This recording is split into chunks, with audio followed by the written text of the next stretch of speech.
Today we're here at the Jewish Museum in Sheehan Hill Road and we're hoping to learn more about the Holocaust. We're here to look at the Jewish people and what happened to them in World War II.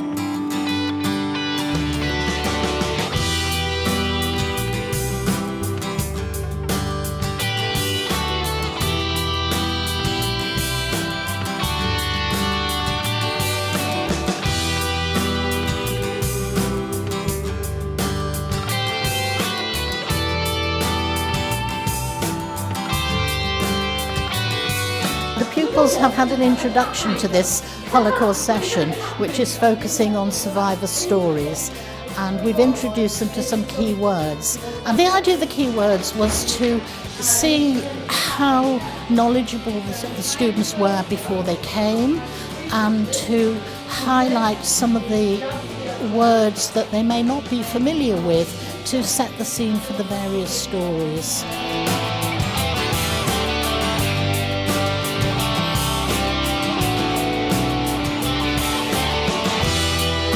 And now what's happening is that the students are working in breakout groups, each group working with a different survivor story. Some of them are listening to videos where the survivors are talking about their experiences. Others are looking at photographs and putting their thoughts on the experiences onto A3 sheets where they're looking at the historical accuracy and the differences between pre- and post-war experiences.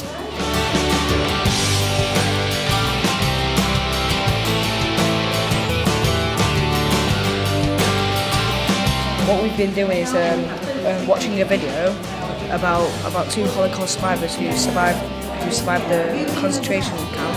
What we've done is written down what we saw on a piece of paper, and to let us know and remind us of what happened.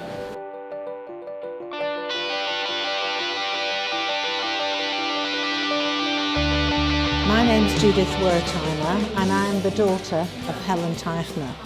Helen actually wasn't her real name.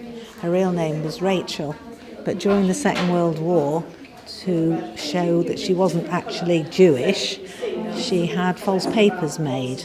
So she developed a new name, Helen, and therefore it didn't sound as Jewish as Rachel. My mother was in hiding during the whole of the Second World War and came to England in 1947, 2 years after the war ended. She walked the streets, she hid in cellars, she hid in coal bunkers, she hid in churches, and that's how she managed to survive the war. She was caught a few times and sent to different concentration camps, but then she was released because they also had a program where they used to catch people on the streets and put them in the concentration camps, leave them there for a week or so, and then release them.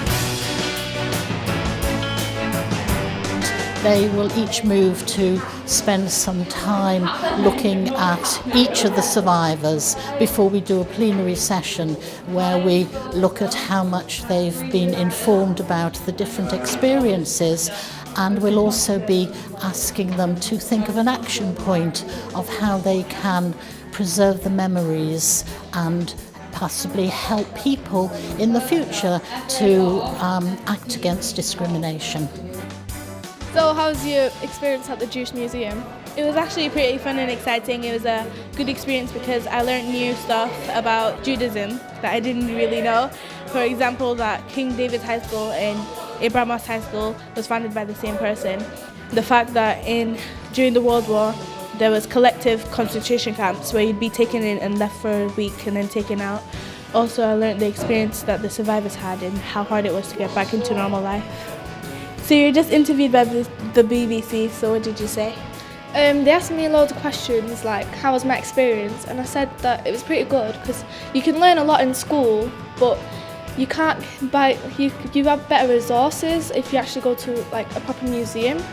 And I learned a lot there because I didn't know that the Jewish Museum actually used to be a synagogue before, and it's about 150 years old.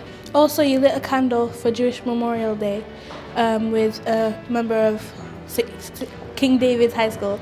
How did that feel? I felt pretty honoured because only a few people were chosen.